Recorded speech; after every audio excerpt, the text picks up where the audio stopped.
பிரியமான தெய்வ பிள்ளைகளுக்கு கர்த்தருடைய நாமத்தில் நல்வாழ்த்துக்கள். 110வது சத்தியத்தின் பெருவிழா ஆன்லைன்ல அநேக தெய்வ பிள்ளைகள் நீங்க வந்து கலந்து கொண்டு வதற்காக மிக்க நன்றி. எவ்வளவாய் அற்புதமான ஆசீர்வாதமான வார்த்தையை நீங்க கேட்டீங்க, பலன் அடைந்தீங்க, நீங்க டெஸ்டிமனி சொன்னீங்க, ஃபோன் பண்ணி சொன்னீங்க. அதற்கு எல்லாவற்றுக்கும் மிக்க நன்றி.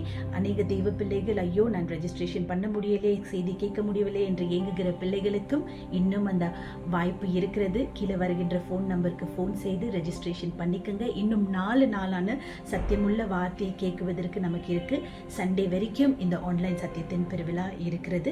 மற்றும் நீங்க எந்த வார்த்தையும் மிஸ் செய்து கொள்ளவில்லை, ஏனென்றால் வால்யூம் 1 மற்றும் இப்பொழுதோ வால்யூம் 2 இங்க யூடியூப்ல ஷேர் ஆகப்படுகிறது.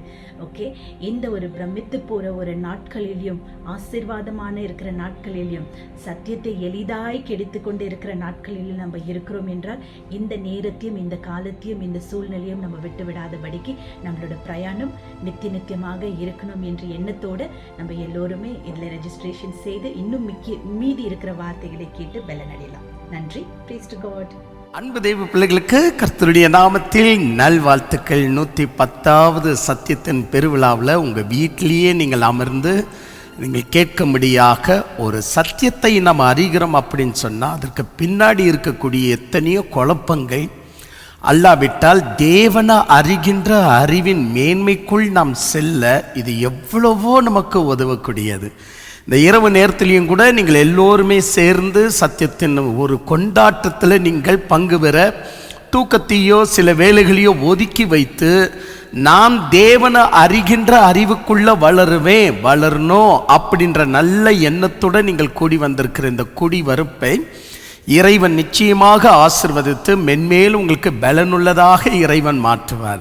உற்சாக மனமுள்ளவர்களாக 5 நாட்கள் அன்று நமக்கு சண்டே நைட் வரைக்கும் இந்த சத்தியத்தின் பெருவிழா கொண்டாடக்கூடிய சத்தியத்தையே கொண்டாடக்கூடிய இந்த நல்ல மனதோடு கூட 5 நாட்கள் என்னுடன் பிரயாணம் செய்யுங்கள். இந்த இந்த இந்த இந்த சத்தியத்தின் பெருவிழாவில் இப்போ நம்ம கவனிக்க போகிற இந்த சப்ஜெக்டுக்குரிய அடிப்படையில் நம்முடைய வாழ்க்கையில் இருக்கிற பல கேள்விகள் என்ன சொல்லலாம். ஒரு மனிதனுக்கு இறைவன் மறைந்திருக்கிறார் என்று சொன்னால் அவனுக்குள்ள முட்டாள்தன்மையான கேள்விகள் இருக்கிறதுன்னு அர்த்தம். அது வரைக்கும் இறைவன் மறைந்திருக்க வேண்டியது அவசியம். ஏதோ ரட்சிப்பை நிறைவேற்றும்படியாக தான் இறைவன் ஒரு ஃபார்ம், அதாவது மனித தன்மையில் வெளிப்பட்டார். அப்போவே அவருக்கு தெரியும் நான் பூலோகத்துக்குரியவர்களை பேசும்போது உங்களால் புரிந்து கொள்ள முடியவில்லை, நான் பரலோகத்துக்குரியவர்களை பேசினால் எப்படி புரிந்து கொள்வீர்கள் என்றெல்லாம் இறைவன் கேட்டார். அது ரொம்ப ஷார்ட்டாக ஒரு 3.5 வருஷம் மட்டும்தான் உலகத்துக்கு தன்னை அறிமுகம் படுத்தி கொண்டார். எவ்வளோ ஷார்ட் பீரியட் பாருங்க. 3.5 வருடம் மட்டும்தான் உலகத்துக்கு தன்னை வெளிப்படுத்தி கொண்டு அத்தோடு கூட சரிதான். கடவுள் ஏசியா தீர்க்கதரிசி புஸ்தகத்தில் சொல்லியிருக்கிற மாதிரி இன்னும் மறைவாக தான் இருக்கிறார். அப்படி இறைவன் மறைவாக இருக்க மிக முக்கியமான காரணம் மனிதனுக்கு இன்னும் கேள்விகள் இருக்கிறது. சரி, கேள்வி இருக்கிறது நல்லதானே, தெரிஞ்சுக்கலாம் இல்லையா? இல்லை, கேள்விகள் இருக்கிறது நல்லது, ஆனால் அவன் தெரிஞ்சிக்க வேண்டிய வழிமுறைகள் தவறாக உள்ளது. தெரிஞ்சிக்க வேண்டிய வழிமுறைகள் தேவனே தனக்கு வெளிப்படுத்தணும்னு அதற்காக தான் இறைவன் வேதத்தை கொடுத்திருக்கிறார். சோம்பேறிதனம், கூட்டத்தில் பங்கு பெறவோ வேதத்தை கேட்கவோ படிக்கவோ சோம்பேறிதனம். ஸோ இதனுடைய ஆன்சர் எல்லாம் எங்கே இருக்கும், எப்படி நம்ம தேடுவது அப்படின்ற ஒரு சோம்பேறிதனம் உள்ள வரும்போது நாம் என்ன செய்கிறோம்? கடவுளே எனக்கு நேரடியாக பதில் கொடுக்கட்டும், எனக்கு நிறைய கேள்விகள் உண்டு, அவர் என் முன்னாடி வந்து நிற்கட்டும் பார்க்கலாம். இதை போன்றதான அகங்காரங்கள், இன்னும் நிறைய பாவத்துக்கு சம்பந்தப்பட்ட பல விஷயங்களில் நம்ம இன்னும் மூழ்கி இருப்பதனால் தேவன் நம்முடைய கண்ணுக்கு மறைவாக இருப்பது தான் நல்லது. என்னுடைய கருத்து. அதனால தான் ஏசியா தீர்க்கதரிசி புஸ்தகத்தில் நான் மறைவாகவே இருப்பேன் அப்படின்னு சொல்றார். ஸோ இவைகள் எல்லாம் நாம் மாற்றிக்கொள்ளணும் என்று சொன்னால் 1 தீமோத்தேயு 2:4 அடிப்படையில் தேவனை அறிகின்ற அறிவு, சத்தியத்தை அறிகின்ற அறிவுக்குள்ள நாம் உள் செல்ல வேண்டியது மிக அவசியம். அப்படி நாம் சென்றாதான் நம்முடைய கேள்விகள் மறைந்து போவது ஒரு பக்கம் இருக்கட்டுமே, நம் தேவனை அறிகின்ற அறிவுக்குள்ள வளருவது நமக்கு மிகுந்த ஒரு சமாதானத்தையும் சந்தோஷத்தையும் கொடுக்கும். அப்படி என்ன இன்னைக்கு நம்ம கவனிக்க போறோம்? உயிர்த்தெழுந்த ஆண்டவர் முக்கியமாக தன்னை சிலுவையில் அறைந்தவர்களுக்கு அல்லவா தன்னை காண்பித்திருக்கணும். இவ்வளவு நாள் அவருடைய போராட்டம் என்ன? இவ்வளவு நாள் அவருடைய ஊழியத்தினுடைய ஒரு ஒரு ஒரு நோக்கம் என்ன? இதை நம்ம நன்றாய் கவனித்து பார்த்தால், நானே அவன் என்று நீங்கள் அறியாவிட்டால் உங்க பாவத்திலேயே நீங்கள் மரித்து போவீர்கள். சரி, அவர் சொன்ன வார்த்தைக்கு வணக்கம், ஸ்தோத்திரம். ஆனா மனிதன் பலவீனமாயிற்று. ஆண்டவர் அவனுக்கு எத்தனை வழிமுறைகளை வெளிப்படுத்த வேண்டுமோ அவனுக்கு அப்படி வெளிப்படுத்த வேண்டும் அல்லவா? ஒரு சிலர்கள் பிறப்பில் இருந்த சாஃப்ட் மனம் உள்ளவர்கள், ஸோ அவங்கள சாஃப்டா டீல் பண்ணா ஈஸியா அவங்க வந்துடுவாங்க. ஒரு சிலர்கள் பிறப்பிலையும் முரட்டு குணம் உள்ளவர்கள், ஸோ அவர்கள் கேட்டபடி ஒரு சில வழிமுறை இருக்கு இல்லையா?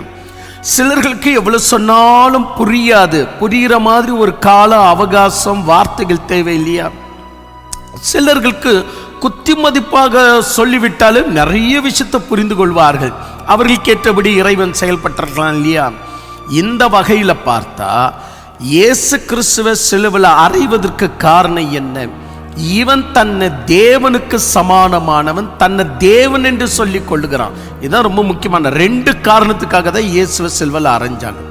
மற்ற எந்த விஷயத்திலையும் அவங்களுக்கு இயேசுவை வெறுக்க முடியலை. யார? சிலுவையில் அறைந்தவர்களுக்கு சொல்றேன்.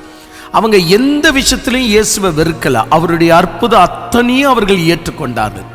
அவர்களுக்கு பிடிக்காத ஒரு விஷயம் என்னன்னு சொன்னா, நியாயப்பிரமாணத்தை ஏன் அப்படி வாசிக்கிறீர்கள், ஏன் அப்படி படிக்கிறீர்கள், ஏன் அப்படி அர்த்தம் கொள்ளுகிறீர்கள், அதனுடைய அர்த்தம் அப்படி அல்ல என்று சொல்லுவது அவங்களுக்கு கோபத்தை மூட்டியது.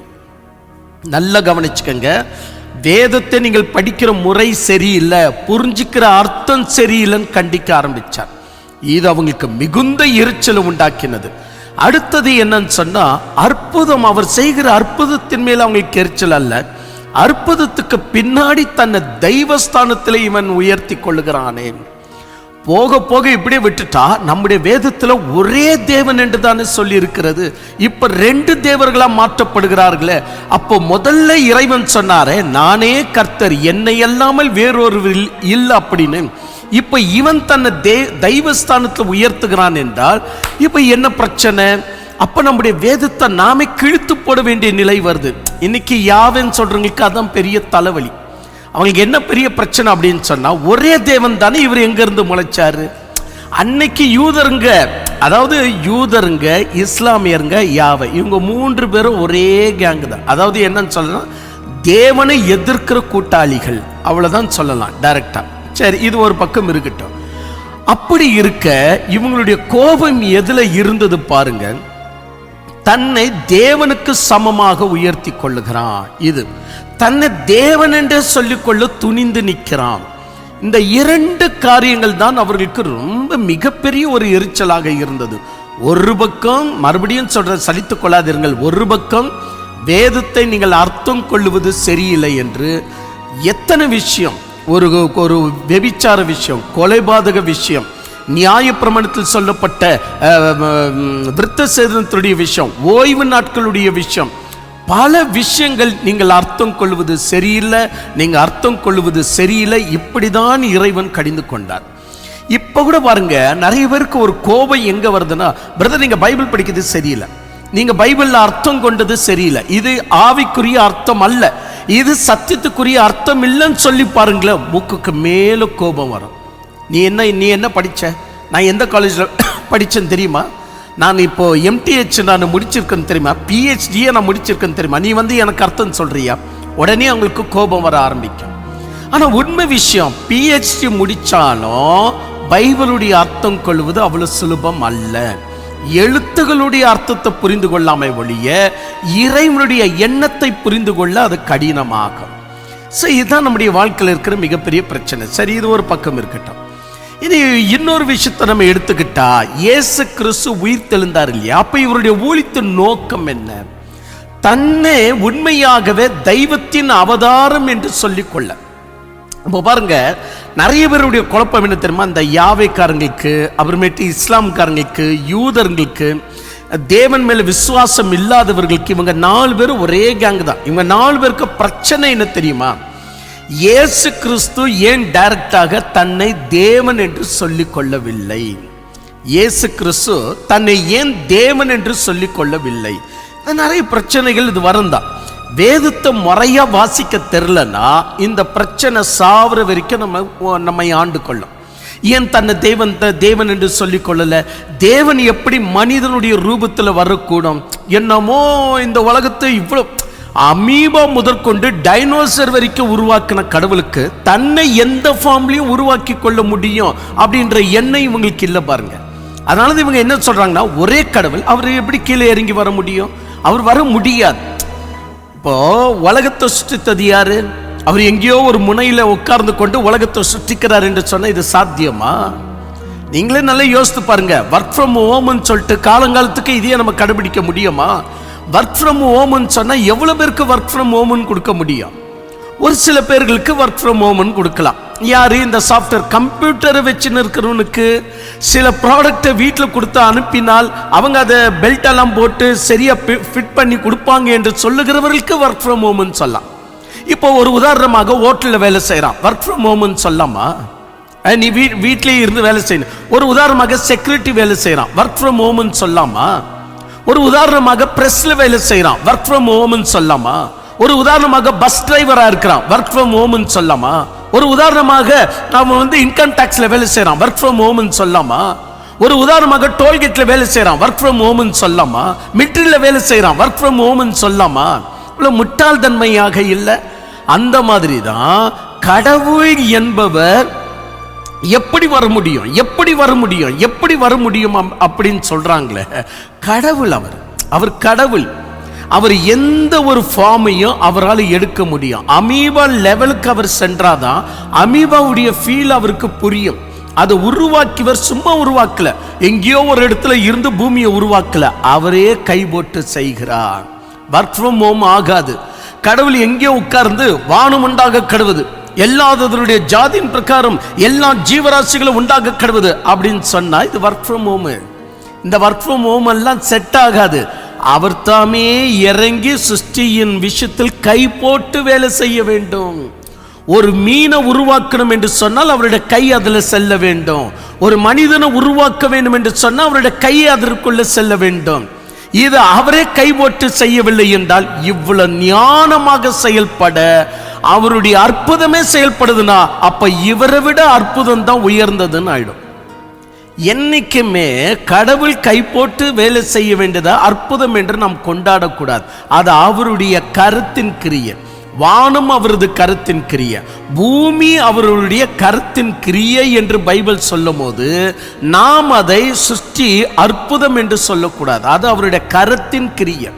அவர் பூமியை அஸ்திவாரம் இடும்போது நூல் பிடித்தது யாருன்னு கேட்கிறார். அப்படின்னா அவருடைய கருத்தின் கிரியை. அந்த கருத்தின் கிரியைய உங்களுடைய ஓட்டாண்டு விசுவாசத்தை வச்சுக்கிட்டு எல்லா அற்புதம் எல்லா அதிசயம் சொல்லக்கூடாது. உங்களுடைய வீட்டில் உங்க அம்மா அதிசயமா தோசை சுட்டா அம்மா மேல எப்படி உங்களுக்கு பாசம் வரும்? அம்மா தாமே மாவு அரைக்கிறதுலேருந்து பிடிச்சி, அம்மா தாமே கலக்கி விடுறதுலேருந்து பிடிச்சி, அடுப்புக்கிட்ட வேகாத வேகத்தோடு கூட இருந்து அங்கே எத்தனை வேர்க்கை ஏற்கப்பட்டாலும் உங்களுக்கு அத்தனை தோசைகளை சுட்டுன்னு அந்த டேபிள் மேலே வைக்கிறாங்கன்னா அதில் தான் அம்மா மேலே நம்மளுக்கு அன்பு பொங்குது. இவ்வளவு நமக்காக கஷ்டப்படுறாங்க பாரு. மா உன் கைப்பட்ட பூ பூவா இருக்குமா தோசைன்றமே, அதுதான் இறைவனுடைய கைப்படையில் உருவாக்கப்பட்டதான் சிருஷ்டி. இறைவனுடைய கைப்படையில் உருவாக்கப்பட்டது சிருஷ்டி. சும்மா அவர் என்ன சூமந்திரக்காளியா?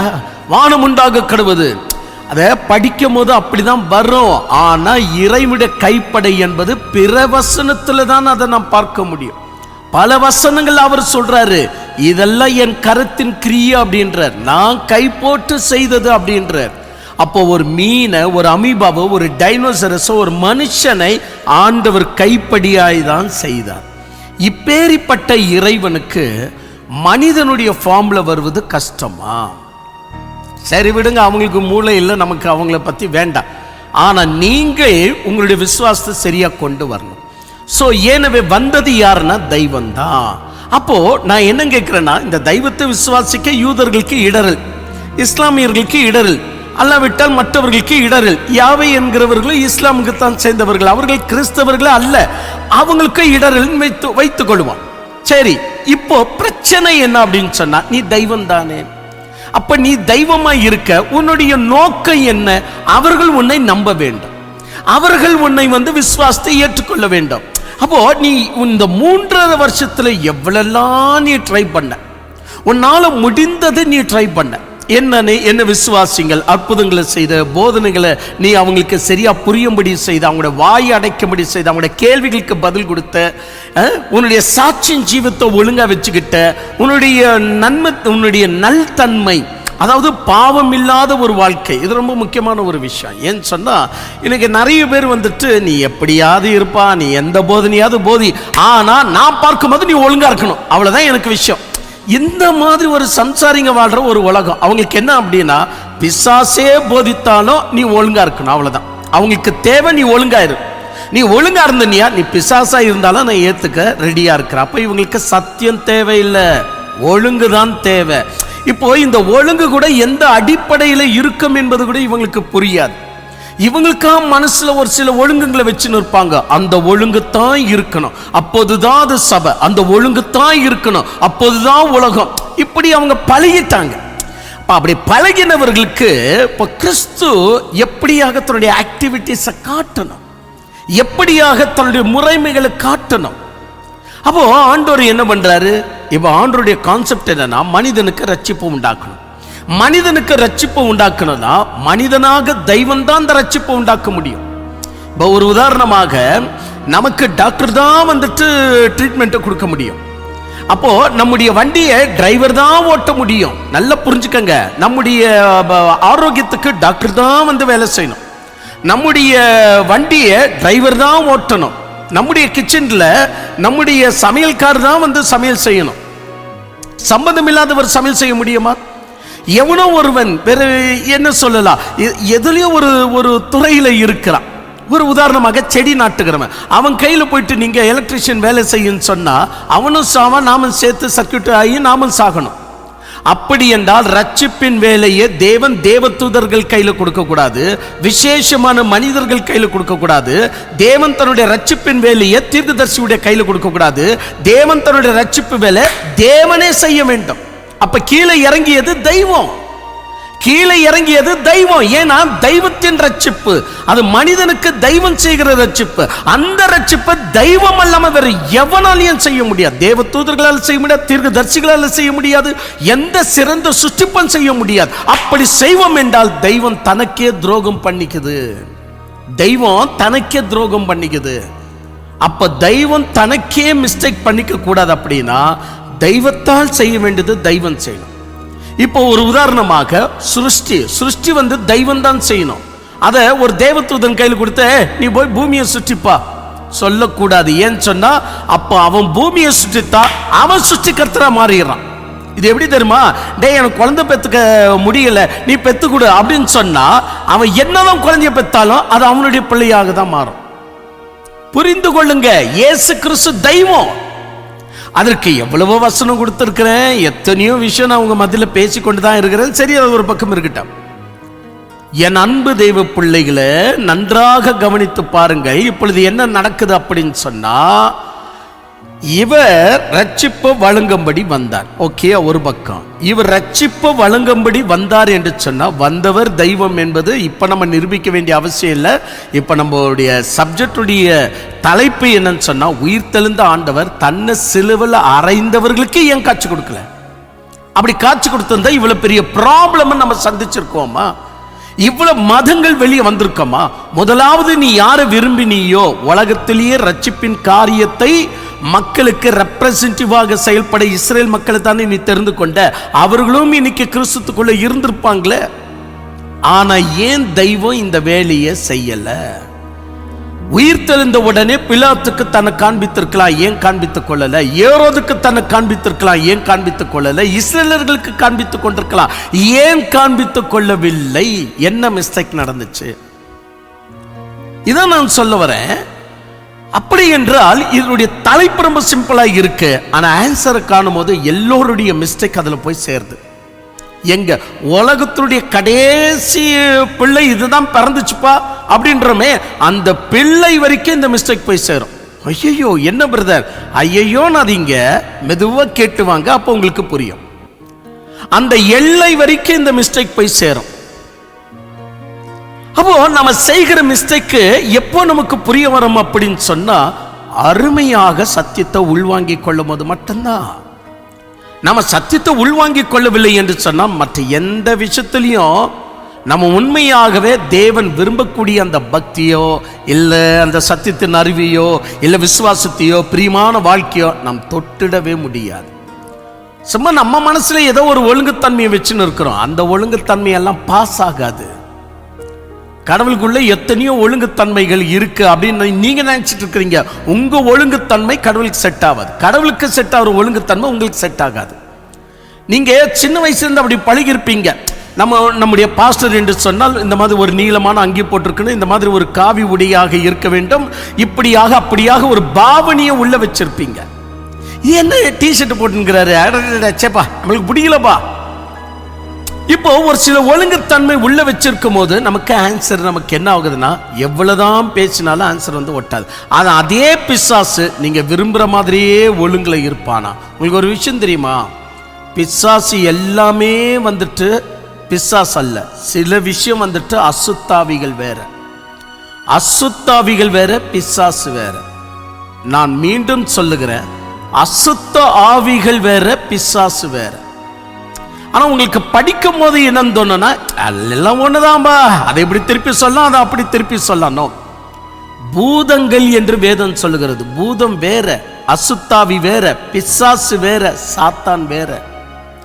இவங்க யாருமே ஒண்ணு கொண்டு ஒன்று மாதிரி கிரியை செய்ய மாட்டார்கள். வானத்தின் அதிகாரம் உள்ள துரைத்தனம் உள்ள அந்த பிசாசுகள் வேற, அந்த அதிகாரம் பிடிச்சவர்கள் பெல்சபூல் என்பது வேற. இந்த பெல்சபூல் என்று சொன்னா நீங்க என்ன நினைப்பீங்க? லூசிபர் என்று நினைப்பீங்க. லூசிபர் வேற, பெல்சபூல் வேற.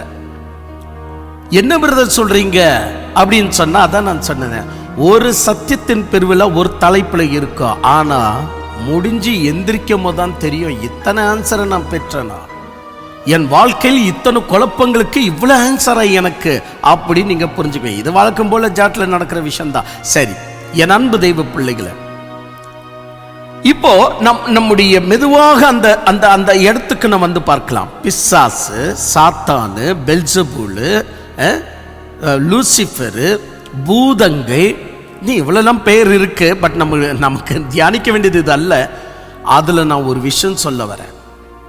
பிசாசுகள் எப்பொழுதும் அசுத்த காரியங்களை செய்யாது. பிசாசுகள் எப்பொழுதும் அசுத்த காரியங்களை செய்யாது. சாத்தான் என்னைக்குமே வந்துட்டு ஒரு காலமும் ஒரு போதும் மனிதனுடைய எண்ணத்துக்கு கேட்டபடி நடக்க மாட்டான். ஐயோ, ரொம்ப கஷ்டம். அவனுக்கு மனிதனுக்கு ஈக்குவலா இருக்க அவனுக்கு பிடிக்காது. சற்று மனிதனை விட கொஞ்சம் உயர்ந்திருக்க வேண்டும். சற்று மனிதனை விட கொஞ்சம் இது சாத்தானுடைய புத்தி. அவன் ஒரு நாள் வெபிச்சாரத்தை கை போட மாட்டான். ஏச்சி, அவனுக்கு பிடிக்காது. யாருக்கு? சாத்தானுக்கு. இந்த வெபிச்சாரம், 2 பொண்டாட்டி 3 பொண்டாட்டி 4 புருஷன், இந்த பணங்களை சம்பாதிக்கிறது, அதெல்லாம் பிடிக்காது. அவனுடைய நோக்கமே வேற.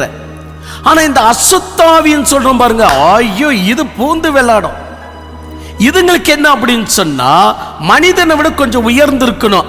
அந்த குணம் எல்லாம் வராது. எப்ப பாரு மனிதனுக்கு கீழ்த்தன்மையாகவே நடந்து கொள்ளும். இது யாரு? அசுத்தாவிகள்.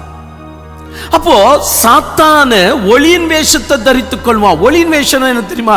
நீ விரும்புற அத்தனை ஒழுங்கும், ட்ரெஸ் சென்ஸ்ல இருந்து பிடிச்சு அத்தனை ஒழுங்கும் நீ விரும்புறது அப்படியே இருக்கும். ஆட, இவர் தான்டா நம்முடைய பாஸ்டர், சூப்பர்டா, நம்ம எங்கெங்கே போனோம், ஒருத்தம் கூட சரியில்லை, இவன் தான்பா சரியா இருக்கிறான், ஆனா அவன் தான் பொய்க்காரன். நம்ம வாழ்க்கை எங்க ஊசலாடுது பாருங்க. அதான் சொல்றேன், நீங்க புரிஞ்சிருக்கிற அசுத்தம் எது, அதை டிராப் பண்ணுங்க.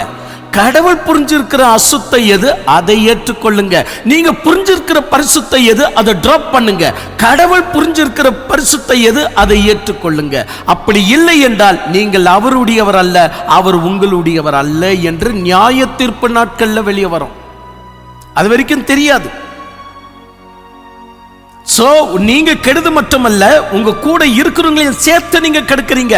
குருடனை பின்பற்றினாய், பின்னாடி வருகிற அத்தனை பேர்களும் குருடர்கள் தானே. குருடனுக்கு குருடன் வழிகாட்டினால் இருவரும் சேர்ந்து பழுத்தில் விழுவார்கள். இன்னைக்கு நிறைய சபைங்க அப்படிதான் போயிட்டு இருக்கு. அவங்களுக்கு 4 சுவர் கிடைச்சா போதும் ஒரு சபை. இந்த சபை ஏற்படுத்துற அந்த குருடனை நம்பிட்டு போற இந்த குருடன்கள்லாம் கண்டிப்பாக கீழே விழுந்தே தீரணும். வாழ்க்கையில மிக முக்கியமான ஒரு விஷயம் தெய்வத்தை தேடுவது மட்டுமல்ல, சிறந்த ஊழியனை தேடுவது கூட வாழ்க்கையில மிகப்பெரிய ஒரு விஷயம். சரி, நான் ட்ராக்கை விட்டு போயிட்டு நினைக்கிறீங்களா? இல்லை இல்லை, அங்கேதான் இருக்கிறேன். அப்போ கடவுளுடைய நோக்கம் என்ன? பூலோகத்தில் நீ என்ன நோக்கத்தில் வந்த? ரட்சிப்பை வழங்கணும் அப்படின்னு. ஓகே சரி, ரட்சிப்பை வழங்குது பொதுவான விஷயம். இப்போ ரட்சிப்பை வழங்கக்கூடிய நீ அவர்கள் இடத்துல விசுவாசத்தை எதிர்பார்க்கிற அப்படின்னா ரெண்டு விஷயத்தை தேவன் எதிர்பார்க்கிறார். ஒன்று விசுவாசம், இன்னொன்று தான் வழங்கிய வேதத்தின் வாயிலாக மக்கள் என் அண்டையில வரணும். தான் வழங்கிய வேதத்தின் வாயிலாக மக்கள் தன் அண்டையில வர வேண்டும். ரெண்டு விஷயத்துல தெய்வத்தோட விருப்பம் இருக்கா? அப்படின்னா தெய்வம் தாமே நமக்குள்ள விசுவாசத்தை பெருக செய்யணும். கரெக்ட் தானே? அப்ப தெய்வம் நமக்குள்ள விசுவாசத்தை பெருக செய்யணும் அப்படின்னா அப்ப அவர் தான் முயற்சி எடுக்கணும். பாருங்க, இப்போ நான் பாவத்துல பிறந்துட்டேன், எனக்கு அவிசுவாசம் தான் நிறைய இருக்கு, எனக்கு விசுவாசம் வராது. அப்போ கடவுள் ஆதாம் மூலியமாக, ஆதாமுக்குள்ள இறைவன் விசுவாசத்தை வைத்தார் இல்லையா? அப்ப ஆதாம் மூலியமாக இறைவன் காயன் ஆபேலுக்குள்ள வேலை செய்யணும். ஏற்றுக்கொள்வது ஏற்றுக்கொள்ளாம போவது காயன் ஆபேலுடைய விருப்பம்.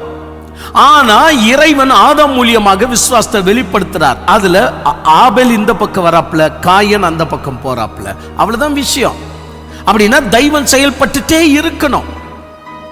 அப்படி தெய்வம் செயல்பட்ட கடைசி ஒரு கட்டம் எதுனா, தெய்வமே அவதாரம் எடுத்து விசுவாசத்தை துவக்குது. அதனாலதான் அப்போஸ்தலன் பவுல் அடியார் சொல்றார், விசுவாசத்தை துவக்கினவரும் அதை முடிக்கிறவருமாகிய கிறிஸ்து இயேசு.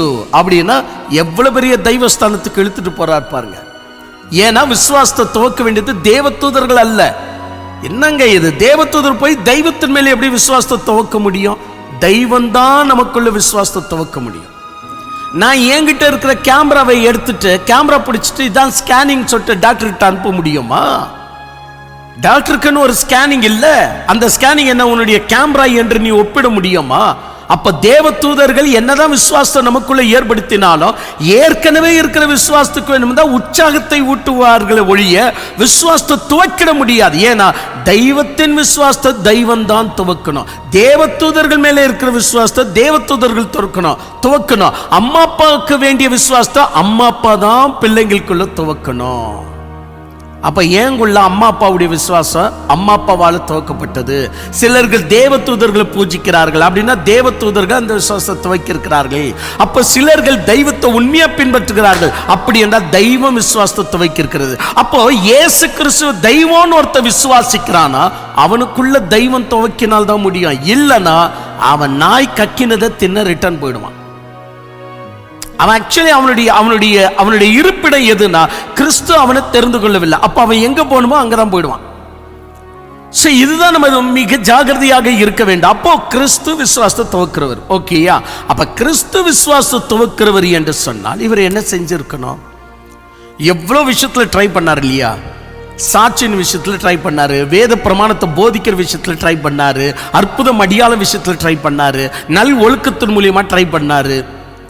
இவ்வளெல்லாம் ட்ரை பண்ண ஆண்டவர் கடைசியா ஒரே ஒரு உண்டு. அது என்ன தெரியுமா? சிலுவையில அரைஞ்சிங்க, பட் நான் உயிரோட வந்துட்டேன். மறுபடியும் ஒரு 3.5 வருஷமோ இல்ல 1.5 வருஷமோ இல்ல 1 மாசமோ ஜனங்கள் மத்தியில சுத்தி ஒரு பிரசங்கம் செய்து என்ன சிலுவையில அறைந்தார்கள். எத்தனை பேர் நீங்க பார்த்தீங்க? எத்தனை பேர் பார்த்தீங்க? ஊருக்கு பாளையத்துக்கு வெளியே நான் என்ன தொங்க வைத்திருந்தார்களே அவர்தான் நான். இதை பாருங்க, ஆணி இருக்கு, இதை பாருங்க, இதை பாருங்க, இதை பாருங்க சொல்லி இருக்கலாம் இல்லையா? உடனே உங்களுக்கு ஆணின்னு சொன்ன உடனே ஒரு ஞாபகம் வந்துடும். இல்லைங்க, தோமாவுக்கு ஆண்டவர் என்ன தெரியுமா சொன்னாரு? என்னை கண்டு விசுவாசிக்கிறவன் என்னை காணாத விசுவாசிக்கிறவன் 2 பிரிச்சு விட்டார் இல்லையா? அதனால இயேசு கிறிஸ்து என்ன எதிர்பார்க்கிறாருன்னா காணாம விசுவாசி. அப்ப காணாம விசுவாசினா 3.5 வருஷம் வேற என்ன வேலை செஞ்ச நீ? அந்த 3.5 வருஷத்துல கண்டு விசுவாசிக்கணும் தானே வேலை செஞ்ச. அதே தானே உயிர் தெழுதல். 3.5 வருஷத்துக்கும் 3 நாளுக்கு என்ன டிஃபரெண்ட்? நான் தெய்வத்தையே கேட்கிறேன், என்ன டிஃபரெண்ட்? இது என்ன காணத விசுவாசிக்கிற கண்டு விசுவாசிக்கிற பிரச்சனையா? ஏன் எம்மா ஒரு சீசருங்க காணத விசுவாசித்தாங்களா? அவங்க கூட நீ இருந்த இல்ல? ஏன் பேதுரு காணாம விசுவாசித்தாரா? பேதுருக்கு நீ காட்சி கொடுத்த இல்ல? ஏன் மரியாதை மாத்தாலும் காணாம விசுவாசித்தாங்களா? அவங்களுக்கு நீ ராபுனி என்று சொல்ற அளவுக்கு காட்சி கொடுத்த இல்ல? பூட்டின கதுக்குள்ள வந்து உங்களுக்கு சமாதானம் என்று சொன்னிய, எல்லாரும் பார்த்தாங்க இல்ல, அப்ப அவங்களுக்கு நீ சொன்னியா? கண்டு விசுவாசிக்கிறவன் இல்ல, காணாம விசுவாசிக்கிறவனை தான் நான் விரும்புறேன்னு சொன்னியா? அது ஏன் தோமா கொண்டு சொல்லணும்? தெய்வம் உண்மையிலேயே சமத்துவம் தான் நடத்துது. ஆனா தோமாவுக்கு சொல்ற அர்த்தம் என்னன்னு நம்ம நிதானிக்கலனா நம்ம எல்லோருக்கும் சேர்த்து அப்ளை பண்ணிக்குவோம். இல்லனா அவர் கொண்டே நம்ம அப்ளை பண்ணி விட்டுருவோம். ஏன்னா இது அவருக்கு சேர்ந்த விஷயம். நீங்க நல்லா புரிஞ்சுக்கங்க. அப்போ தெய்வத்தின் பிரயாசம் எதுவோ தெய்வம் அதை ஒழுங்கா செஞ்சு முடிக்கணும். அப்ப நான் என்னுடைய குற்றச்சாட்டு தெய்வம் ஒழுங்கா செய்யலனா இல்லை, தெய்வம் ஒழுங்கா செய்தது. ஆனா இந்த கேள்வி மூலியமாக, எந்த கேள்வி? உயிர்த்தெழுந்த ஆண்டவர் தன்னை சிலுவையில் அறைந்தவர்களுக்கு ஏன் தன்னை காண்பித்துக் கொள்ளவில்லை என்ற கேள்வியின் வாயிலாக உங்களுக்கு அற்புதமான ஒரு டச்சபிள் குள்ள கொண்டு வரேன். இப்பவும் உங்களுக்கு நிறைய பதில் உங்களுக்கு கிடைச்சிருக்கும். வேதத்துல சின்ன சின்ன விஷயத்துல நாம் பண்ற மிஸ்டேக்குகளுக்கெல்லாம் எங்கெல்லாம் என்னெல்லாம் அடங்கி இருக்கிறது என்பதை நீங்கள் தெளிவாக பார்த்துட முடியும். அந்த வகையில் நான் உங்களுக்கு ஒரு விஷயம் சொல்றேங்க. என் அன்பு தெய்வ பிள்ளைகளை நன்றாக கவனிங்கள். உயிர்த்தெழுந்த ஆண்டவர் உண்மையிலேயே அவங்களுக்கு காட்சி கொடுக்க மறுப்பார் என்றால் சாட்சியின் ஜீவியம் கிறிஸ்துவது சரியில்லைன்னு ஆயிடும். அவர் காட்சி கொடுத்திருப்பார் என்று சொன்னால் இப்ப இந்த செய்தி வந்துட்டு சரியில்லைன்னு ஆயிடும். என்னங்க பிரதர்? ஆமா, உண்மை விஷயம். அவர் காட்சியை கொடுக்கல அப்படின்னு சொன்னா இப்ப நான் சொல்றது உண்மை ஆயிடும். அவர் காட்சி கொடுத்தார் அப்படின்னா அவருடைய சாட்சியின் ஜீவியம் உண்மை ஆயிடும். ஐயோ, ரெண்டும் உண்மைன்னு சொல்றீங்களா? ஆமா, ரெண்டும் உண்மைதான். அப்ப ரெண்டுத்தையும் இறைவன் செஞ்சிருக்கணுமே, செய்யல. ரெண்டுத்தையும் செய்யல, காட்சியும் கொடுக்கல, சாட்சியும் காத்துக்கல. என்னங்க நீங்க சுத்தி வச்சு முடிவில் நம்ம வணங்குற கிறிஸ்துவையே நீங்க கேஸ் போடுற மாதிரி இருக்க. நான் கேஸ் போடல, உங்களை சிந்திக்கும்படி நான் விட்டுன்னு இருக்கிறேன். நீங்க சிந்தித்து பார்க்கணும் என்ன நடக்கிறது நம்ம சுற்றிலும். நம்ம சுற்றிலும் பக்திகள் தான் நடந்து கொண்டிருக்கிறது என்றால் தெளிவு வராது. நம்ம சுற்றிலும் விசுவாசம் தான் நடந்து கொண்டிருக்கிறது என்றால் தெளிவு வராது. நம்ம சுற்றிலும் ஞானம் தான் செயல்படுது என்றாலும் தெளிவு வராது. ஞானம், பக்தி, விசுவாசம் இதை விட மேலானது ஒன்று உண்டு. அதை நோக்கி நாம் செல்ல வேண்டியது மிக அவசியம். சரி, கிறிஸ்து சாட்சியின் ஜீவத்தை எவ்வளவு அழகா கடைபிடிச்சிருக்கலாம், ஏன் கடைபிடிக்கல? உயிர்த்தெழுந்த இவர் தன்னை காண்பித்து கொடுத்திருக்கணும். டபார்பா, நீங்க எல்லாம் செல்வெல்லாம் அறிஞ்சிட்டீங்க, போனா போட்டேன்னா காட்சி கொடுக்கிறேன், இப்போதாவது புரிஞ்சுக்கங்க நான் யாருன்னு அப்படின்னு அந்த ஒரு வார்த்தை சொல்லி இருந்தா எங்கேயோ போயிருக்கும். அந்த ஒரு வார்த்தைக்கு உண்மையிலேயே சொல்லப்போம்டா, ஐயோ நம்ம தப்பு பண்ணிட்டோமே. மனுஷன் என்னைக்கு இருந்தாலும் என்ன செய்வானா, ஒரு விஷயத்துல அவனுக்கு தொடாது, ஆனா இன்னொரு விஷயத்துல அவன் தொடப்பட்டுருவான். இப்போ நாமே எண்ணி பார்க்கலாம். நீங்க எல்லாம் எப்படி கிறிஸ்துக்குள்ள வந்தீங்க அப்படின்னு சொன்னா வெவ்வேறு சாட்சிகள் கொடுப்பீங்க. சேம் சாட்சி இருக்காது, வெவ்வேறு சாட்சிகள். ஏன்னா நம்ம வந்த நிலை அப்படி இருக்கு. ஒருவன் சொல்லுவான், நானும் சர்ச்சுக்கு போயிட்டு வந்துட்டே இருந்தேன், ஆனா எனக்கு இதெல்லாம் புரியாது, திடீர்னு ஒரு நாள் எனக்கு இதெல்லாம் புரிஞ்சிச்சு அப்படின்வான். அப்ப நடுவில் எத்தனை வருஷம் வந்த அப்படின்னா 12 வருஷம் அப்படின்வான். அப்ப 12 வருஷம் புரியாதது 13ஆம் வருஷம் அவனுக்கு புரிஞ்சிருக்கு. சிலர்களுக்கு 60 வருஷம் புரியாது, கடைசியில் நாய் கக்கினதுக்கே போயிடுவாங்க. அவங்களுக்கு 60 வருஷம் விட்டாலும் அவங்களுக்கு புரியாது, ஆனால் அவர்கள் கற்றறிந்து வைத்திருப்பார்கள். பாருங்க, புரிகிறது வேற, கற்றறிந்து வைத்திருப்பது வேற. சோ இந்த நிலையில அப்ப கிறிஸ்துவானவர் இன்னும் கொஞ்சம் ட்ரை பண்ணி இருக்கலாமே, ஏதாவது ஒரு வகையில ட்ரை பண்ணி இருக்கலாமே.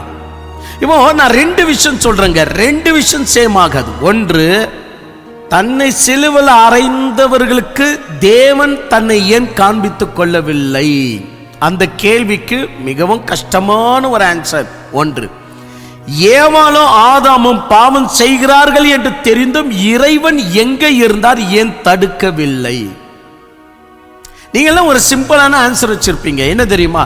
கடவுள் அவங்களுக்கு சுதந்திரம் கொடுத்தார், நீ எந்த பக்கம் வர பார்க்கலாம். நீ என் பேச்சு கேட்டு ஜீவருட்சத்தின் கனி சாப்பிடுறியா, இல்ல பிசாசுடைய பேச்சு கேட்டு நீ நன்மை தீமையின் கனி சாப்பிடுறியா? நான் உனக்கு சுதந்திரம் கொடுத்திருக்கிறேன், நீ ஒரு முடிவெடு. இதுதான் நம்முடைய சிம்பிளஸ்ட் ஒரு பதில். இப்படிதான் மனசுல வச்சிருப்போம். இந்த பதிலை வச்சுக்கிட்டு தான் நம்ம என்ன செய்யணும் அப்படின்னு சொன்னா, கடவுள் நம்ம கிட்ட உரிமை கொடுத்தாரு, நீ என்ன முடிவு எடுக்க போற?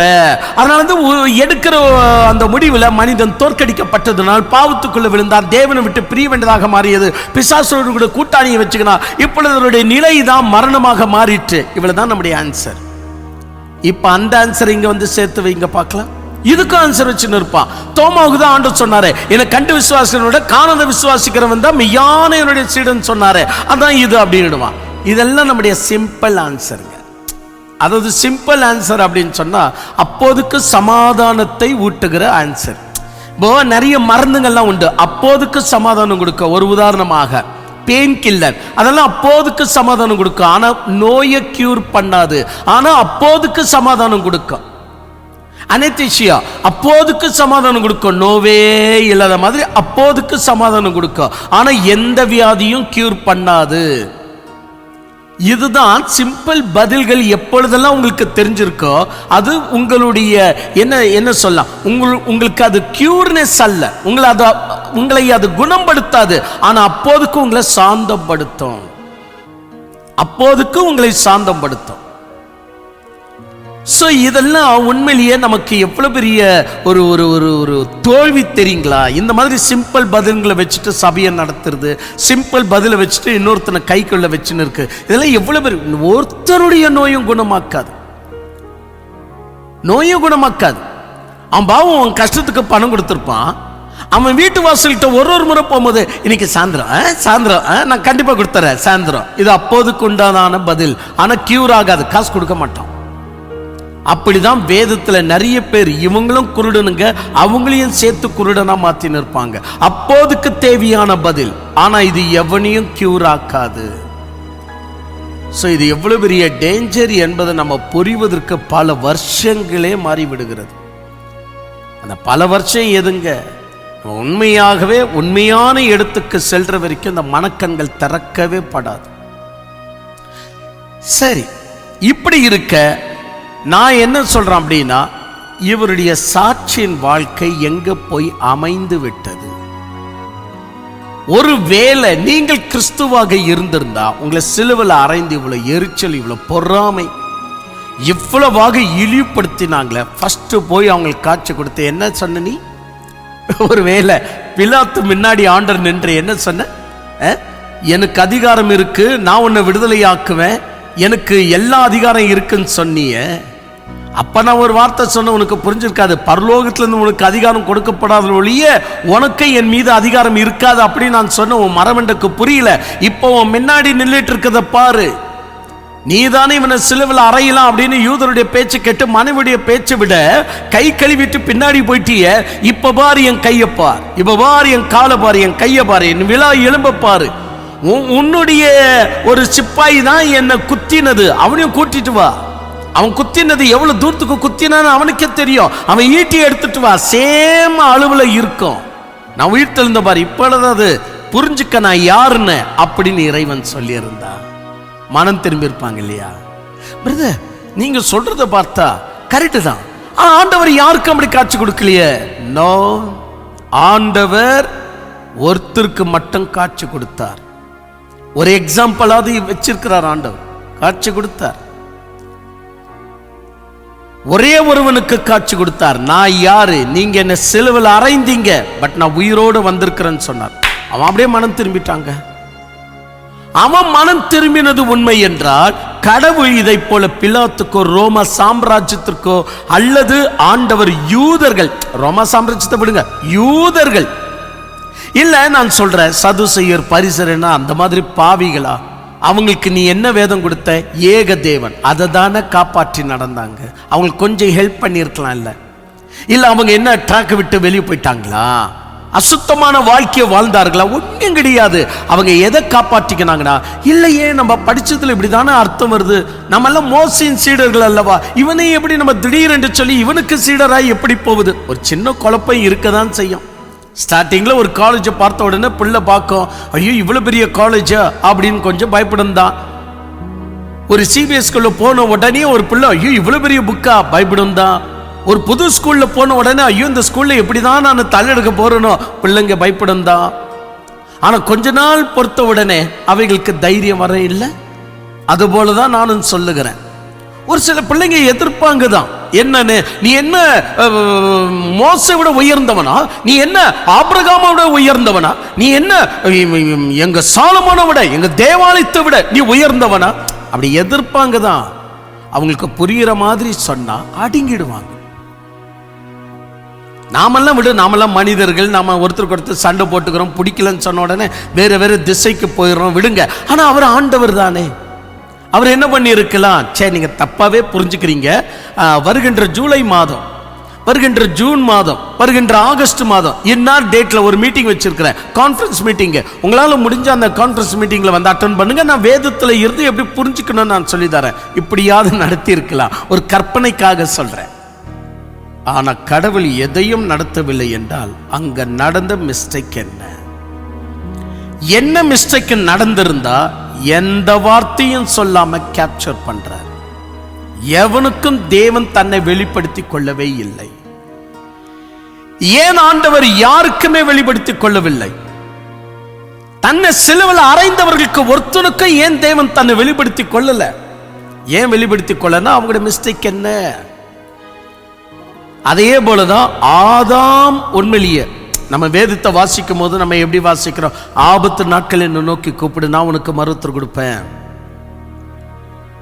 அப்போ உண்மையிலேயே இறைவனை நோக்கி கூப்பிட்டுருப்பாங்கன்னு வச்சுக்கோங்க. ஆதாம் அவர் விரைந்து வந்திருப்பார். அப்ப நீங்க என்ன சொல்வீங்க? அவர் தான் கூப்பிடலையே.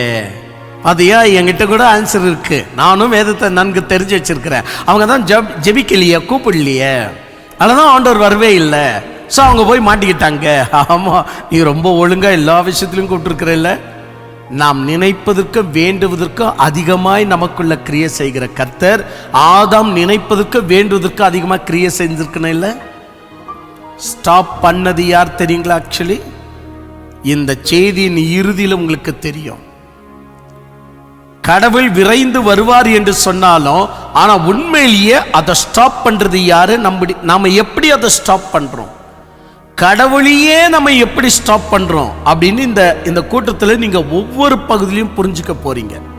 ஆனா அதற்கு முன்னாடி ஒரு விஷயத்த, நான் கிறிஸ்து மேல் அதிகமான கேஸை இன்க்ரீஸ் பண்ணி பின்பு அவர் பக்கம் என்ன நியாயம் சொல்லும் போது அது அழகாக இருக்கும். ஸோ ஃபர்ஸ்ட் அவர் மேல ஒரு கிரைமை உருவாக்குவோம். அவர் யூதர்களை கைவிடலாமா? தன்னை சிலுவையில் அறைந்தவர்களுக்கு கைவிடலாமா? தன்னை சிலுவையில் அறைந்தவங்க யாரு? யூதருங்க ஆங்கங்க பணம் கொடுத்துட்டு பிலாத்துக்கு முன்னாடி பர்பாச விடுதலையாக்கு, இயேசுவை சிலுவையில் அறை அப்படின்னு சொல்வதற்கும், இயேசு உயிர்த்தெழவில்லை என்று சொல்லி பணம் கொடுத்து ஏமாற்றி வைத்து விட்டார்கள். அவங்களால அதான் முடியுங்க. ஏன் சொன்னா அவங்க யூதா மார்க்கத்தை காப்பாற்றி கொள்ள வேண்டிய ஒரு நிர்பந்த நிலைக்கு இருந்தார்கள். சரி, அவன் காசை கொடுத்தான். ஒரு அநீதிக்காரனே காசு கொடுத்து உண்மையை மூடி மறைக்கிறானா? நீ உண்மையா உயிர் தெழுந்த இல்ல, அப்ப நீ எவ்வளவு உண்மையை நீ சொல்லி இருக்கணும்? நீங்க உடனே சொல்லலாம், அது பிரதர் அவர் உயிர் தெழுந்தார் என்ற விஷயத்தை அவர் வெளிப்படுத்ததை விட நாம இப்ப போய் சாட்சியா சொல்றோமே, அதான் ஆண்டவர் சொல்லிட்டாரு உலகம் எங்க எனக்கு சாட்சியா இருங்கன்னு, அதுவே போதும் இல்லையா பிரதர்? அதுவே போதும்னா 2000 வருஷம் விட்டு இப்ப பிறந்த நமக்கு அது போதும். ஆனா அன்னைக்கு நடந்த மேட்டர்ல அது போதும் என்று சொல்ல முடியுமா? வேதமே இல்லையே. மத்தேயு எழுதிய சுவிசேஷம் வந்துச்சா? படிக்க இல்லையே. மார்க் எழுதிய சுவிசேஷம், யோவான் புஸ்தகம், ரோமர் புஸ்தகம், எபேசர் புஸ்தகம், அப்போஸ்தலர் நடவடிக்கை வந்துச்சா? எதுவுமே இல்லையே. அப்ப அவங்களுக்கு போய் வேதத்தை படிச்சு தெரிஞ்சுக்கங்கன்னு சொல்ல முடியுமா? இயேசு கிறிஸ்து உயிர் தந்து 2000 வருஷம் ஆயிப்போச்சு. இப்போ நம்ம வேதத்தில் வாசிக்கும் போது நிறைய சாட்சிகள் இருப்பதனால் நம்மளால விசுவாசிக்க முடிகிறது. ஆனா அன்னைக்கு சிலுவையில் அறைந்தவர்களுக்கு இந்த ஆப்ஷன் இருந்துச்சா? இல்ல. அப்ப நீ தானே அவங்களுக்கு காட்சி கொடுக்கணும். நீ காட்சி கொடுத்தாதானே அவர்களுக்கு தெரிய வரும். சரியான போட்டி பிரதர்ங்க. கொஞ்சம் மௌனமாக அப்படியே கேட்டுட்டு வாங்க, பின்பு உங்களுக்கு நிறைய ரகசியங்கள் வெளியே வரும். கிறிஸ்துவானவருக்குள்ள இருந்த அந்த அப்டேட் என்ன? அந்த அப்டேட் ஏன் யூதர்களுக்குள்ள சரிபட்டு வரல? ஆனா யூதருங்க வச்சிருந்த அப்டேட், அதாவது யூதர்கள் வச்சிருந்த எண்ணங்கள் என்ன, அவங்களுக்குள்ள திணிக்கப்பட்ட எண்ணங்கள் என்ன, அதாவது கிறிஸ்துவுக்கு அது எப்படி தடையாக மாறிற்று? பல மர்மங்களை நீங்கள் இந்த சத்தியத்தின் பெருவிழாவில் புரிஞ்சுக்க போறீங்க. அப்படின்னா நான் இன்ட்ரடக்ஷன் சொல்றேன்னா இல்லையே, மேலேயே பாருங்க. அதாவது கொஞ்ச நாளைக்கு முன்னாடியே நீங்க இன்ட்ரடக்ஷனை கேள்விப்பட்டீர்கள் அல்லவா? அதான் இன்ட்ரடக்ஷன். இது இன்ட்ரடக்ஷன் அல்ல. நான் அவருடைய சாட்சியின் ஜீவியத்தை இப்போ தொட்டு கொண்டிருக்கிறேன். சாட்சியின் ஜீவியம் என்னப்படுவதை இவர் எந்த அளவுக்கு கையாண்டு இருக்கணும், ஏன் ஆளவில்லை. சாட்சியின் ஜீவியம்னா என்னங்க? கொஞ்சம் நினைச்சு பாருங்க. சாட்சியின் ஜீவியம், அவனுக்கு தான் புத்தி இல்லை, நீ ஒழுங்கா வாழ்ந்து காட்டியிருக்கலாம் இல்லையா? இதுதான் சாட்சியின் ஜீவியம். அவனுக்கு புத்தி இல்லை, நீ அவனையே எதிர்க்கிறனா நீ அவனோட கூட்டாளி தான். இப்போ ஒரு பாஸ்டர் மிஸ்டேக் செய்யறான்னு வச்சுக்க, அந்த மிஸ்டேக்கை நீ எதிர்க்கிற அப்படின்னு சொன்னா, எதிர்க்கிறது பெரிய விஷயம் இல்லை. ஆனா எதிர்க்கும் போது அதே மிஸ்டேக் நீயும் செய்யக்கூடும். ஒருத்த வந்து அடிக்கிறான், ஏண்டா அடிச்ச அப்படின்னு சொல்லி அவனை அடிச்சு கொண்டு போடுவானா? அவன் அடிக்க வந்தது உனக்கு கொலை செய்யதான், அதே தான் நீ திருப்பி அவனுக்கு செஞ்சுன்னு இருக்கிற. அதனால்தான் ஒரு போலீஸார ஒருத்த எதிர்க்க வரான். ஆனால் போலீஸார்கள் அவனை எதிர்க்கும் போது அவனை பலமாக அடித்தோ கன் எடுத்து ஷூட் பண்ணியோ செத்துட்டான்னு சொன்னா போலீஸ் தான் அரெஸ்ட் ஆவார். ஏன் தெரியுமா? ஏன்னா அவன் உனக்கு என்ன செய்ய வந்தானோ அதே தான் நீ அவனுக்கு செஞ்சிட்ட. அப்படி செஞ்சிருக்க கூடாது. நீ அவன் உனக்கு என்ன செய்ய வந்தான்? உன்னை கொலை செய்யும்படி வந்தான். நீ போலீஸ் தானே, அப்ப நீ என்ன செஞ்சிருக்கணும்? அவனை திருப்பி கொலை செய்வானா? அப்ப நீயும் கொலைக்காரன் தான், நீ போலீஸ் அல்லன்னு ஆயிடும். இதான் நம்ம பண்ற மிஸ்டேக். நமக்கு யார் மேல கோபமோ அவங்கள மாதிரியே நம்ம மாறிடுறோம். இப்போ ஒரு உதாரணமாக, எனக்கு சோன்சோ நபர் மேல எனக்கு கோபம் இருக்கு அப்படின்னா அந்த நபர் மாதிரி நான் ஆக்ட் பண்ணக்கூடாது. அது அவங்களுக்கு நம்ம சமாயிட்டோம். அவர்கள் கீழ்த்தரமாக பேசினார்கள், நானும் கீழ்த்தரமா பேசுறேன். அவர்கள் கீழ்த்தரமா நடந்து கொண்டார்கள், நானும் நடக்கிறேன் ஆயிடும். அவர்களுடைய வழியில நம்ம சிரிச்சிட்டு சைலண்டா போயிடணும். ஏன்னா நமக்குன்னு ஒரு சுபாவம் இருக்கு, நமக்குன்னு ஒரு குணாதிசயம் இருக்கு. நான் ஒரு பிடிக்கல, அவங்கள வெறுக்கிறேன்னு சொன்னா அவங்க மாதிரியே நான் பேசுவேன்னு சொன்னா, அவங்க மாதிரியே நான் எதிர்க்குவேன்னு சொன்னா உனக்கு அவங்களுக்கும் வித்தியாசம் இல்லாம போயிடும். சரி பிரதர், இந்த போலீஸ் மேட்டர்ல வாங்கல. இப்போ ஒருத்தன் போலீஸ் அடிச்சு கொலை செய்யும்படி வரான். அப்போ போலீஸ் என்ன செய்யணும்? போலீஸுக்கு சிறைப்பிடிக்க பல ட்ரைனிங் கொடுத்துருக்குறாங்க, பல ட்ரைனிங். ஏன் பிரதர், அவன் அருவாளோடு கூட வரான், இவர் அந்த வேடியை கொண்டு போய் சிறைப்பிடிக்க போக முடியுமா? அப்படி இல்லை. சூழ்நிலை அத்திமீறும் என்று சொன்னா கன் எடுத்து அவன் முட்டியை ஷூட் பண்ணோம், அவன் காலை ஷூட் பண்ணோம், அவனுடைய ஷோல்டரை ஷூட் பண்ணோம். அவனுக்கு கை பலமா இருக்கான்னா ஷோல்டரை ஷூட் பண்ணோம். அவன் ஓடி வந்து உனக்கு விபரீதத்தை உருவாக்குறான்னா அவனுடைய காலுக்கு ஷூட் பண்ணும். ஆனா அவனை கொல்லக்கூடாது. ஷோல்டரு, காலு இவையெல்லாம் மனுஷனை கொள்ளாது. வயிறு, இந்த கழுத்துல இருந்து இதை வரைக்கும், அப்புறமேட்டு பிரெயின், தலை, இந்த இடங்களுக்கு குறி வைக்க கூடாதுன்னு போலீஸார்களுக்கு ட்ரைனிங்லேயே சொல்லியிருப்பாங்க. இப்ப பாத்தீங்களா? அப்ப கிறிஸ்து பாருங்க, பரபாச விடுதலையாக்கு, இயேசுவை சிலுவையிலாரி, பரபாச விடுதலையாக்கு, இயேசுவை சிலுவையிலாரி. அவன் முட்டாளா சொல்லிட்டான், அதை விட்டு நீ அவன் வழியிலேயே போற, நீ நல்ல குணத்தை காட்ட. இந்த பாருபா, நீங்க எல்லாம் ஒரு 3 நாளைக்கு முன்னாடி குதிச்சிங்களே, பரபாச விடுதலையாக்கி இயேசுவை சிலுவையிலாரின்னு. இப்ப பரபாசா நானா? பாருங்க, சிலுவையில் அரைஞ்சிங்க, என்ன ஹோல்ஸ் தெரியுது பாருங்க. அங்க இருந்து பாரு, என் முகம் தெரியுது இல்ல? எவ்வளவு பெரிய ஹோல்ஸ் நான் தெரிறேன்ல. இப்ப கன்ஃபார்மா நீங்க சிலுவையில் அரைஞ்ச அதே இயேசு தானே? பார், உயிர் தெழுந்த முட்டாள் பயிலுங்களா, இப்பதாவது என்ன விசுவாசிங்களா? என்ன விசுவாசம் நீங்க கெட்டு போக மாட்டீங்க, என்ன விசுவாசம் உங்களுக்கு பரலோகம் கிடைக்கும். சொல்லிருக்கலாம் இல்ல, சொல்லல, மறைஞ்சிட்டார். கொஞ்சம் குறைவு 40 நாள் உயிர் தெழுந்த பிற்பாடு 40 நாள் இயேசு கிறிஸ்து இந்த பூமியில இருந்தார். அந்த 40 நாள்ல ஒருவனுக்கு கூட தன்னை வெளிப்படுத்திக்கவே இல்லை, ஒருவனுக்கு வெளிப்படுத்தல. எவன் ஒரு முறை சொல்றாரு, அவரை குத்தினவன், அதாவது விழாவை பார்த்து ஈட்டில குத்தினா இல்லையா, அவன் மனம் திரும்பிட்டான். ஏன்னா இவ்வளவு பேர் எதிர்த்தாலும் இவர் இவ்வளவு சாந்தமா இருக்கிறாரு அப்படின்னு சொல்லி அவனுடைய வாழ்க்கையில பல விஷயங்கள் நடக்குது. அதை பிலிமா கூட எடுத்திருக்கிறாங்க. அந்த பிலிம் தாங்க விழுந்து விழுந்து பல 1000 தடவை பார்த்திருப்பேன் நான். எனக்கு அது சலிக்கிறதே இல்லை. இந்த விழா எலும்பு குத்துன்னு யோவான் சொல்றாரு இல்லையா, அவருடைய சாட்சி மெய்யான சாட்சி. அவன் உண்மையிலேயே கிறிஸ்துவுக்கு சாட்சியா மாறிட்டான் அப்படின்வாரு. அது வந்து நம்ம நிறைய பேருக்கு அந்த ஃபிலிமை நாங்கள் ரைசன் அதனுடைய பேரு, நிறைய பேருக்கு அந்த ஃபிலிமை கொடுத்த பாருங்க, அதை பார்த்து பலன் அடைங்க, ரொம்ப அருமையா இருக்கு அந்த ஃபிலிம் அப்படின்னு சொல்லி அந்த மாதிரி. என் அன்பு தெய்வ பிள்ளைகளை, ஒரு விஷயத்த நான் சொல்றேன், பலவீனம் உள்ளவர்களுக்கு நம்ம எவ்வளவு ஹெல்ப் பண்றோம் இல்லையா, அது கடவுளே செஞ்சிருக்கலாம் இல்லையா. எனக்கு என்ன சந்தேகப்பட்டு கடவுளே செஞ்சிருக்கலாம்னு சொல்றேன்னா, ஆன்சர் உள்ளவனா உங்களுடைய மனசை தூண்டி விட்டு நிற்கிற நீங்களும் அப்படி சிந்திங்க. பிற்பாடு ரைட் ஆன்சர் வரும்போது நம்ம உண்மையிலேயே தெய்வத்தை இன்னும் அதிக நெருங்கி போவோம். அப்ப ஏன் கடவுள் இவைகளை ஒன்றையும் செய்யவில்லை, ஒன்றையும் இறைவன் வெளிப்படுத்தவில்லை? ஆண்டவர் இவ்வளவு சைலண்ட் ஆயிட்டார் அப்படின்னு சொன்னா ரொம்ப வெசனமா இருக்கு. கடவுள் பூட்டின கதவுக்குள்ள போய் உங்களுக்கு சமாதானம் என்று சொன்னார். அவங்க கிட்டயே ஒரு ஒற்றுமை இல்லை. யாரு? அந்த சீடங்க கிட்டயே உங்களுக்கு சமாதானம் சொல்றாரு, அவங்க கிட்டயே ஒரு ஒற்றுமை இல்லை. ஒருத்தன் காட்டி கொடுக்கிற துரோகியா மாறினான், இன்னொருத்தன் அவருடைய விழாவில் கை வைக்கிற வரைக்கும் விசுவாசிக்க முடியாது, இன்னொருத்தன் அவசரப்பட்டு அவரை நான் யார் என்று அறியன்னு சொன்னான், மற்றவங்கெல்லாம் ஓடி போயிட்டாங்க. இதோ உன் தாயின்னு சொன்னா அவர் அந்த பக்கம் ஓடிட்டாரு. ஒருவனும் சரியில்லை.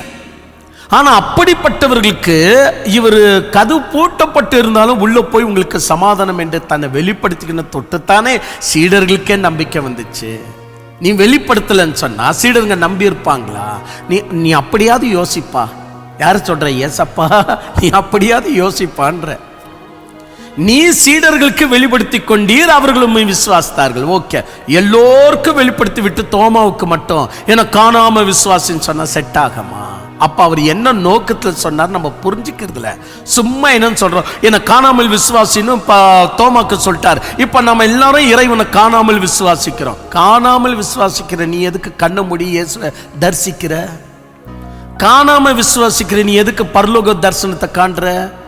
காணாமல் விசுவாசிக்கிற நீ எதற்காக இயேசுவை கண்ணுக்குள்ளவே தேடுற? இது வாங்குள்ள நடக்கிற மிஸ்டேக் தானே. தரிசனத்துல இயேசுவை பார்க்கலாமா? பார்த்த என்று சொன்ன நீ காணாமல் விசுவாசிக்கிறாய் என்பதில் எப்படி சொல்ல முடியும்? சோ அதனால தோமாவுக்கு என்ன அர்த்தத்துல சொன்னார் அதை நம்ம புரிஞ்சுக்கிறது இல்ல. நம்ம என்ன நினைக்கிறோம்னா, கண்டு விசுவாசிக்கிறவனை விட காணாமல் விசுவாசிக்கிறவனே மேன்மையானவன், அதை மட்டும் மனசுல வச்சுன்னு இருக்கிறோம். சோ இப்படி இருக்க என் அன்பு தெய்வ பிள்ளைகளை, ஒழுங்கில்லாத சீடர்களுக்கு தன்னை வெளிப்படுத்தி கொண்டது போல ஒழுங்கில்லாத ஒரு யூதனுக்காவது தன்னை வெளிப்படுத்தி இருக்கலாமே. ஒரு பரிசையின், ஒரு சதுசையின், ஒரு பிலாத்து, ஒரு ரோம சாம்ராஜ்யம், அவர்களுக்கையாவது தன்னை வெளிப்படுத்தி இருக்கலாமே. வெளிப்படுத்தல. நான் கேட்கிறேன், எம்மா ஒரு சீடர்கள் யாரு? எம்மா ஒரு சீடர்கள் 12 சீடர்களுக்கு உண்டான கணக்குல வருங்க அல்ல. அவங்களை எம்மா ஒரு சீடர் என்று வாசிக்கிறோம். ஆனா உண்மையிலேயே 12 சீடர்கள்ல அவங்க கணக்குல இல்லவே இல்லை.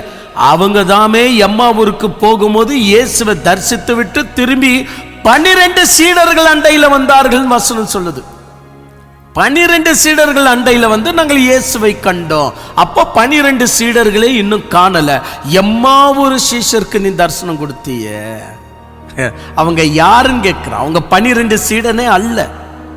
அவங்களுக்கு தரிசனம் கொடுத்திய, சரி போட்ட விடு. மரியாளுக்கு தரிசனம் கொடுத்திய. யார் இந்த மரியாள்?